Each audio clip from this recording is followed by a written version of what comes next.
I'd like to introduce Daisy from England, who has multiple sclerosis.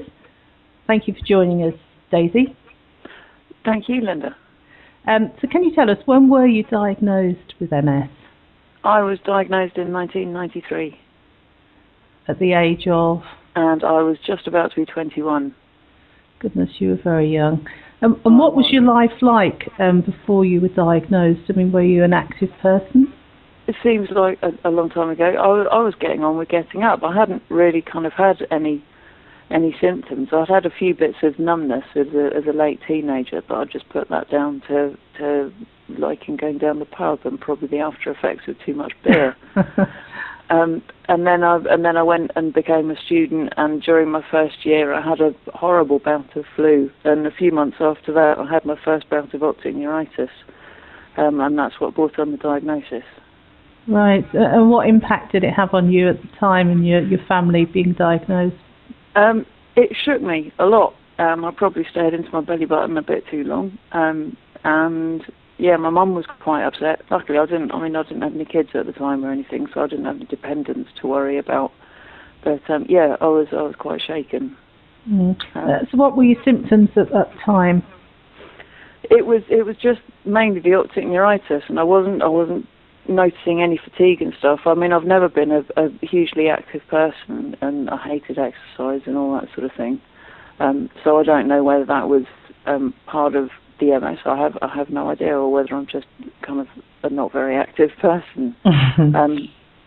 But yes, I hadn't especially noticed symptoms, and they've just kind of slowly crept up, and I've been less mobile in the intervening years. Yeah. So you say less mobile. Is your MS now just mainly in your legs? It's kind of mainly in my legs. It's sort of everything on my left side is a little bit weaker, but it's just kind of, I don't really have specific attacks anymore. I mean, I had a few in the mid-90s, late 90s,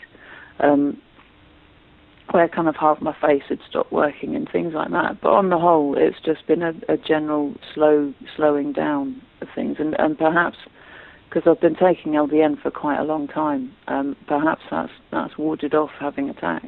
Mm-hmm. So how did you learn about LDN? How did you come across it?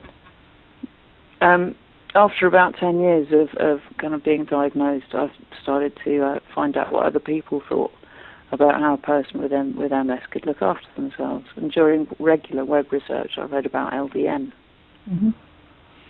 And did you have any difficulty getting a prescription? Would your own GP prescribe it? No, my own GP wouldn't prescribe it. And I found you I found you kind of fairly quickly, and you put me in touch with an amenable private GP, and then eMeds came along, and so it was all fairly easy-ish.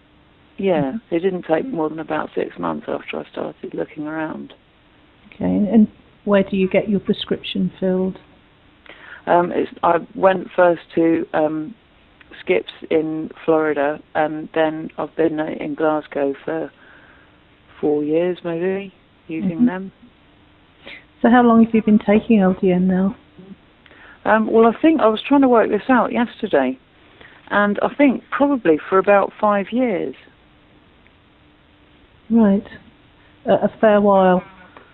Yeah, a fair while. So what symptoms do you have now? Do you have any more problems with your optic neuritis? In my other eye, yes. I mean, because I've got, my first bit of optic neuritis was in my left eye, but all my troubles have been on the left-hand side of my body, and so I've got permanent damage in my right eye. And that seems to have been there since the early 2000s. Sometimes it was basically there kind of constantly, but it's not disabling.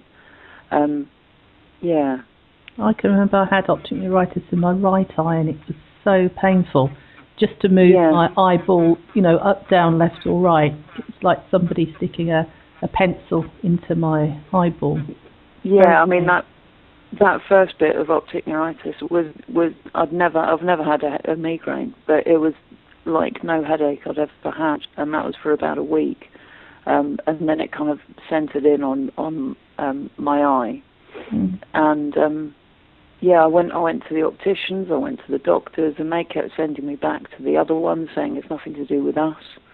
And finally, I got kind of diagnosed in the end, just being bloody minded, probably. So do you think that LDN is probably helping stabilise you? I believe it may have slowed progression. It's not a resounding positive statement, but it's quite hard to be absolutely sure about anything with MS, because you've only got the one body. You don't really know what it would be like if you hadn't. Did you have any introductory side effects when you first started? Can you remember? Yeah, I had some great vivid dreams. They were lots of fun. Yeah, I wish I still had them, but unfortunately not.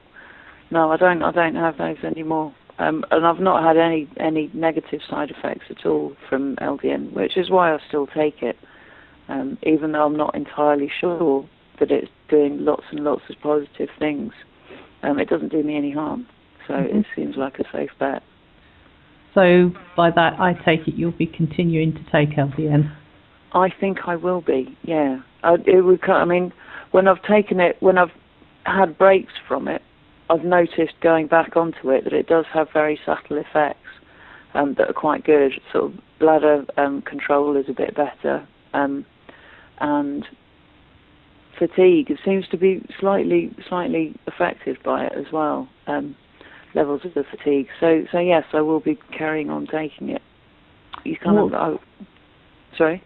I was going to say, what would you like to say to other people who are considering taking LDN? I believe it helps, along with regular exercise and healthy eating, and feeling like I have control in the choices that I make is a help in itself. So I think, if only for the kind of empowering thing you can have for yourself, it's worth doing, it's worth finding out more about. So yeah, definitely go for it. Okay, well thank you very much for sharing your experience with us, Daisy.